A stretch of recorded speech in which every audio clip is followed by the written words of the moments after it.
I don't think Ayodhya temple building should be made a milestone to discuss whether what is before Ayodhya and what is after this temple built.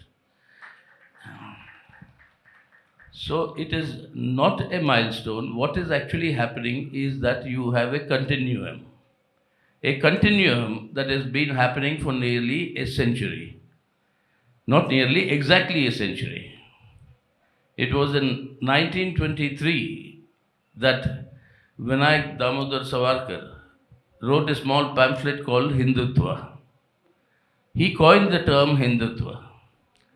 And what does that Hindutva say or mean, which is being practiced now? That this land belongs to those who have their Punyabhumi here and who have their Mathrubhumi here. They are born here and their holy places are in this land. So this naturally excludes the Muslims and the Christians whose holy places are outside in Mecca, Medina, or in the Vatican, or wherever the Christians believe, in Jerusalem, wherever they may believe. So this, he said, Savarkar then, is a political project. Hindutva is a political project which has nothing to do with the practice of Hindu religion. So religion is separate, but this is a political project, and in this land, only those who belong to the non-Christian, non-Muslim faiths, only they can live.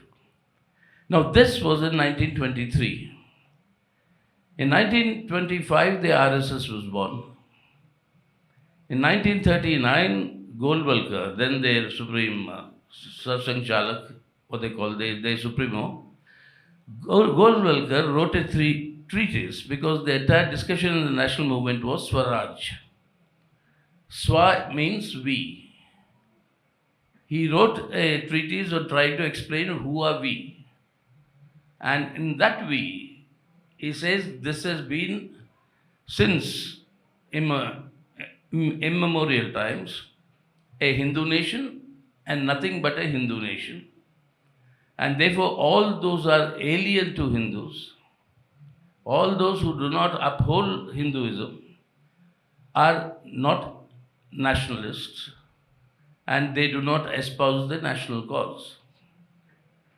In that treatise, he in fact adulates Adolf Hitler, and he says Germany has shown us the way of how ancient societies deal with foreigners in their land. And it's a lesson we can learn and profit from. And this has been the project that has been continuing since then. Now, to understand this properly, why I say it's not a milestone but a continuum. In the decade of the 1920s, there arose a very fierce ideological debate on what should be the character of independent India. When we achieve independence from the British, what should be the character of this country? What should be its political structure? And in that debate, three visions emerged. One, which was then led by the national movement, by the Congress Party, Gandhi, Nehru, etc. One vision, the main vision that emerged was that India, given its diversity, given its plurality, and given its immense differences in customs, languages, etc. that we have, the only political structure that can keep this country united is a secular democratic republic.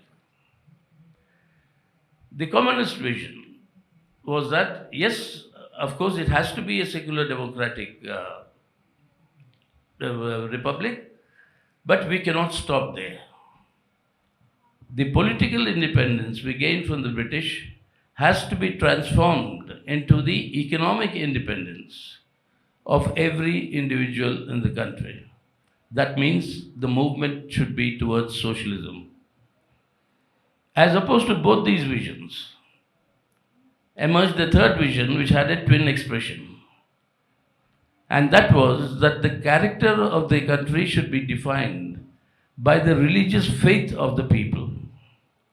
And thus was born the Hindu Rashtra of the RSS and the Islamic Republic of Jinnah's Muslim League. Unfortunately, the partition took place, mainly of Bengal and Punjab. And then you had the formation of the Islamic Republic of Pakistan. That time, the issue was that why don't we now declare ourselves as a Hindu nation? The national movement rejected it. Rejected it, saying that we cannot keep this country united or the people united unless we instill in them a consciousness of an Indian nationhood. An Indian nationhood has to rise above any nationalism that is confined into any particular religion, any particular faith, or any particular brackets that you can think of.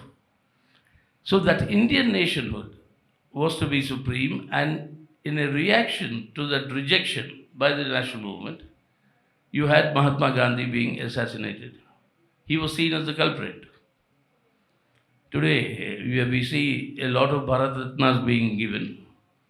Each one of the Bharat Ratnas is aimed at getting one particular vote bank into their pockets. Karpuri Thakur is given Bharat Ratna. Nitish Kumar shifted to the BJP. Now, Charan Singh has been given the Bharat Ratna. So you have the RLD, that is his grandson, Jiten Chaudhary, now shifting to the BJP. And by that, MS Swaminathan has been given in order to appease the farmers who have been in agitation.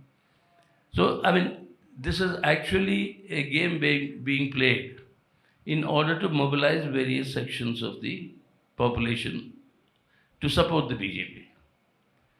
So Ayodhya, in that sense, if it was actually a milestone, then this urge to make parties defect and support the BJP wouldn't have arisen. After all, that is what would have carried the BJP through. But they also realized it is not so.